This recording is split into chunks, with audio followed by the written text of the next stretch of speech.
Muchas gracias por haber concurrido a este llamado nuestro, que tiene fundamentalmente dos objetivos. El primero es informarles de una situación nueva en que la Corte ha establecido un mecanismo para dar cumplimiento a una sentencia de la Corte Interamericana. Y lo segundo es quedar a disposición de ustedes para cualquier tipo de pregunta que tengan que hacerme por alguna inquietud, y yo la responderé en la medida que tenga capacidad como para hacerla. Si no, les diré simplemente que paso. Lo primero, en el Tribunal del Juicio Oral en lo Penal de Angol se dictó el año 2014 sentencias que condenaron a diversas personas, algunas de ellas la mayoría del pueblo mapuche, por delitos terroristas. Esto se llevó a la Corte Interamericana y la Corte Interamericana decidió, entre otras cosas, que había que dejar sin efecto las sentencias ya referidas. Desde entonces hasta ahora se ha estado tramitando el cumplimiento de estas sentencias, para lo cual se ha procedido a la eliminación de las anotaciones registrales en el registro civil y también la posibilidad se ha analizado de hacerlo con los registros que hay en el Poder Judicial, pero ha quedado planteada la inquietud a raíz de una supervigilancia del cumplimiento de la Corte, la inquietud, digo, del cumplimiento cabal, esto es dejar sin efecto la resolución. Hasta este momento no tenemos precedentes de este tipo y la Corte entonces decidió recientemente abrir un procedimiento que consiste en lo inmediato en una audiencia que se va a realizar el día 22 de abril. Y ese día entonces han sido convocados los intervinientes que participaron en esas causas, vale decir los querellantes, las víctimas, los imputados y entiendo que el Ministerio del Interior. Además se ha citado para esa audiencia al Ministerio de Relaciones Exteriores para que concurra si así lo estima pertinente. Y algunos de los ministros que estábamos en el Pleno estuvimos por citar también al Consejo de Defensa del Estado, pensando en que él lleva la defensa de los intereses del Estado, no solo del fisco, pero en definitiva primó la idea de que nos limitáramos a los intervinientes con más el Ministerio de Relaciones Exteriores. En esa oportunidad, entonces, estos intervinientes tendrán la posibilidad de expresar ante la Corte lo que corresponda a sus derechos, si se debe cumplir o no, cómo debe cumplirse, en qué forma, etc. Ahora, el llamado de la Corte evidentemente está en la línea del cumplimiento y se quiere abrir camino para que exista algún procedimiento, aunque sea regulado internamente con la Corte, para cumplir las sentencias de este Tribunal Internacional al cual está adscrito el Estado de Chile, porque hasta ahora no existe legislación sobre la materia. Hay un proyecto presentado en el Congreso que está desde el año, me parece, 2008 y que no ha avanzado mucho, que podría traducir en una normativa legal un procedimiento de cumplimiento. Entonces nos ha parecido que esta es una novedad, una cosa nueva que está haciendo la Corte Suprema para abrir este camino y quisimos entonces, desde luego, dárselo a conocer a ustedes como medios de comunicación con la sociedad. ¿Alguna pregunta sobre esto o si no quedo a disposición de ustedes para algún tema que les interese? No, en el caso de esto, no, ustedes le ordenan, la Corte ordena dejar sin efecto, ¿cierto? Esa sentencia. Ordena dejar sin efecto, exactamente. En esta audiencia que usted está convocando el 22 de abril, van a ver si alguna de las partes pide justamente la nulidad de la sentencia, porque ustedes como de oficio no pueden hacerlo, ¿no? Lo que pasa es que el sistema chileno no tiene una regulación. Entonces, lo posible es un recurso de revisión. Ya se hizo respecto de las sentencias de los consejos de guerra. Y en esa oportunidad las cosas se tramitaron de tal manera que el Consejo de Defensa del Estado le solicitó al fiscal de la Corte presentar un recurso de revisión sobre la base de la sentencia de la Corte que declaró que allí había habido torturas, se habían conseguido declaraciones bajo tortura, y la Corte entonces aceptó un recurso de revisión y anuló las sentencias por esa.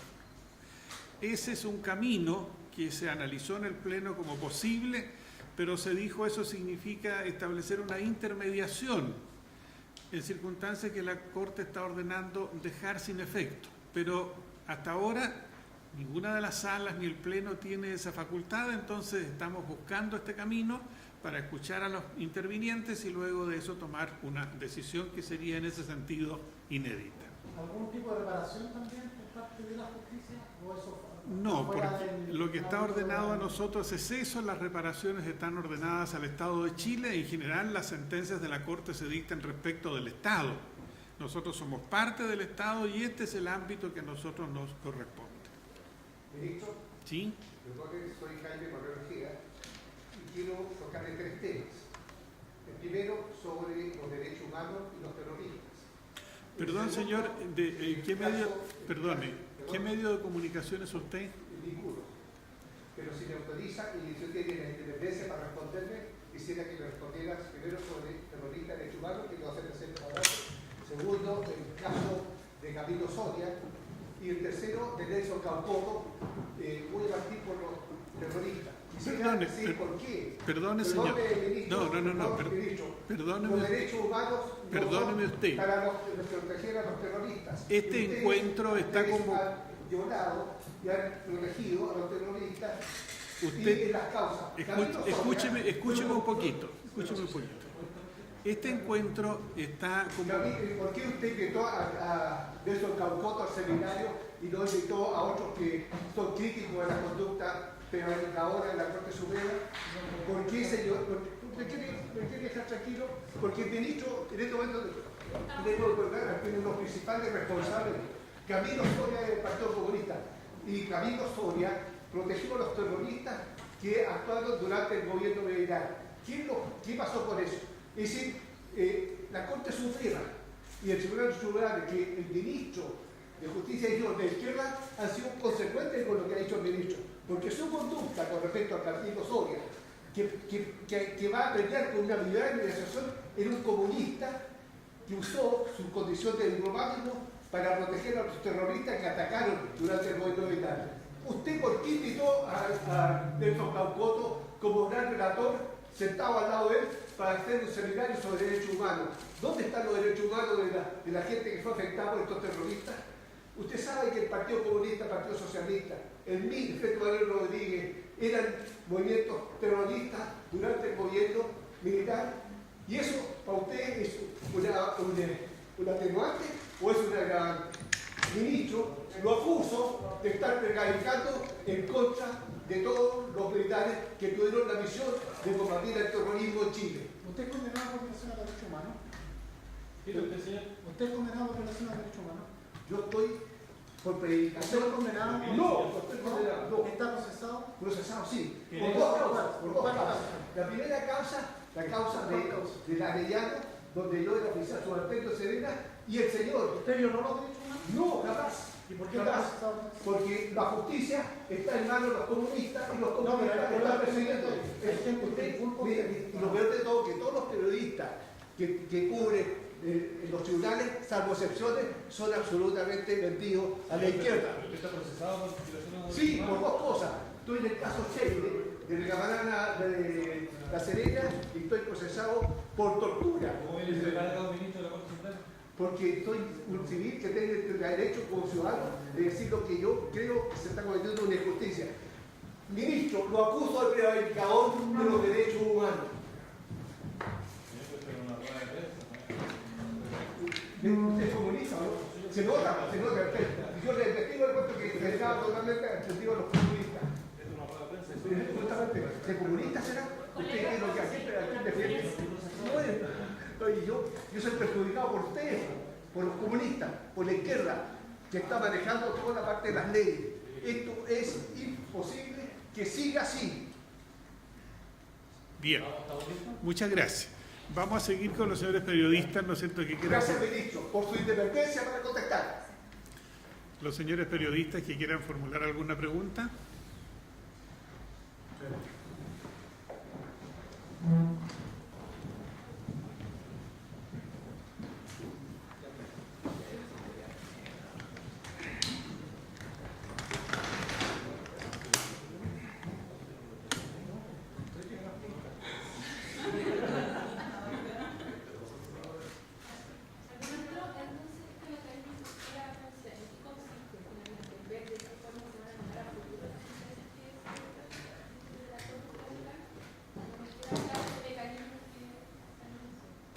No, lo que estamos haciendo es intentar un procedimiento en este primer caso de cumplimiento directo, y ese mecanismo consiste en una audiencia para recibir a las partes y escuchar lo que ellos nos planteen y luego resolver sobre el tema del cumplimiento, siempre enfocados en la línea del cumplimiento. De la experiencia que se obtenga de esto, probablemente dictaremos un auto acordado en que se va a decir, ¿no es cierto?, claramente todos los pasos, manteniendo los que hemos dado, mejorándolo, ¿no es cierto?, según sean las circunstancias.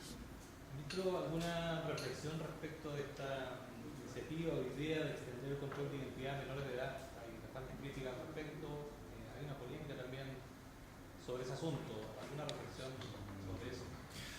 Bueno, la única reflexión es que es una idea planteada por el gobierno que tiene que ser formulada todavía, porque esta es una idea expresada en términos generales con alguna fundamentación y probablemente tendrá que ser ya formulada de manera precisa, con una mayor fundamentación, y ahí tendremos entonces, en primer lugar, el debate en el Congreso, y en segundo lugar, el informe que probablemente a nosotros nos sea solicitado si es que se toca alguna de las facultades de los tribunales. Lo que hay que señalar, sí, desde luego, es que todo el tema que se refiere a los menores está especialmente regulado por convenciones internacionales y por nuestra propia legislación. Entonces, probablemente será necesario cuidar que no se pase por encima de esa legislación, partiendo de la base que ella tiene por objeto de que los menores fundamentalmente caminen hacia la rehabilitación y no hacia la prisión o hacia la condena. Ministro, en una audiencia en el día de ayer en el octavo juzgado de garantía, en el llamado caso SQM, se pedía la reapertura de esta causa, lo que fue rechazado. La jueza Patricia Ibacache formuló algunas aceleraciones que para algunos representó una crítica hacia el trabajo de la Fiscalía. No sé si tú nunca declarar al controlador de esa empresa, que está apuntada por financiamiento regular de la política. ¿Usted también entiende de esa manera, como una crítica al trabajo de la Fiscalía? Y la segunda parte de la pregunta es si esto de alguna forma viene a representar de alguna forma una suerte de impunidad para quienes financiaron la política y trataron de corromper la acción de la política. Respecto a lo primero, lo que se refiere a los comentarios de la magistrada, importan ciertamente una crítica, porque está diciendo exactamente que no cumplieron a cabalidad con su labor según ella lo entiende, y ahí tendrá que ver el Ministerio Público cómo reacciona frente a estas expresiones de la magistrada, que yo las conozco por lo que han dicho los medios de comunicación, no las tengo ubicadas dentro de su contexto. Lo segundo, no puedo yo emitir opinión sobre eso.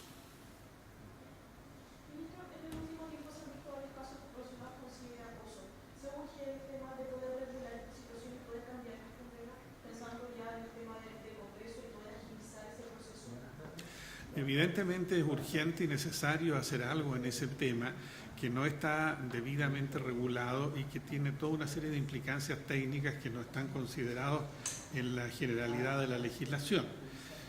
El tema está en que el proceso legislativo por su naturaleza es lento.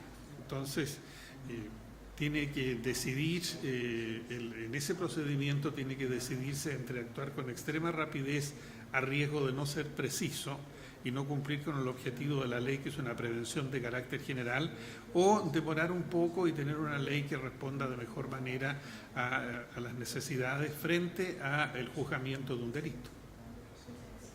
Bueno, estaba por comenzar la vocería y fue interrumpida por una persona que vino acá de alguna forma a increparlo, que me parece, no sé si le había ocurrido antes.